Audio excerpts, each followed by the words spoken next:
بسم اللہ الرحمن الرحیم۔ نفیس انفارمیٹو میں آپ لوگوں کو خوش آمدید کہتا ہوں۔ جیسا کہ ہم سب کو معلوم ہے کہ رمضان المبارک کی آمد ہے، لہذا اس حوالے سے نفیس انفارمیٹو کے ذریعے روزانہ ایک یا دو انتہائی صحیح حدیثیں روزے اور روزے داروں کے لیے پیش کی جائیں گی۔ اس سلسلے کی جو پہلی حدیث پاک ہے اس کا ہیڈنگ ہے روزے داروں کے لیے بڑی خوشخبری۔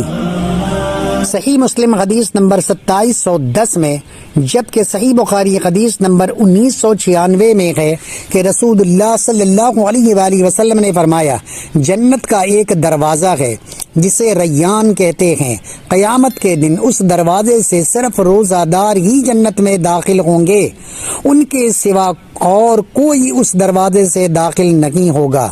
پکارا جائے گا کہ روزے دار کہاں ہیں؟ وہ کھڑے ہو جائیں گے، اور جب تمام روزے دار اس دروازے سے داخل ہو جائیں گے تو یہ دروازہ ہمیشہ کے لیے بند کر دیا جائے گا، پھر اس دروازے سے کوئی داخل نہیں ہو سکے گا۔ لہذا اس سے اندازہ ہوتا ہے کہ روزے کا کیا مقام و مرتبہ ہے۔ کل قیامت کے دن اللہ تعالیٰ روزے داروں کو VIP پروٹوکول عطا کرے گا، ایک مخصوص دروازے سے ان کو جنت میں داخلہ دیا جائے گا۔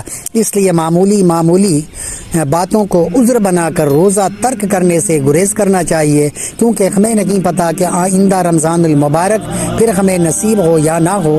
اس لیے جو رمضان المبارک ہمیں میسر ہے، ہر حال میں اس کے روزے کو رکھنا چاہیے، اور معمولی عذر کے پیش نظر روزہ ترک کرنے سے بہرحال گریز کرنا چاہیے۔ وما علینا الا البلاغ۔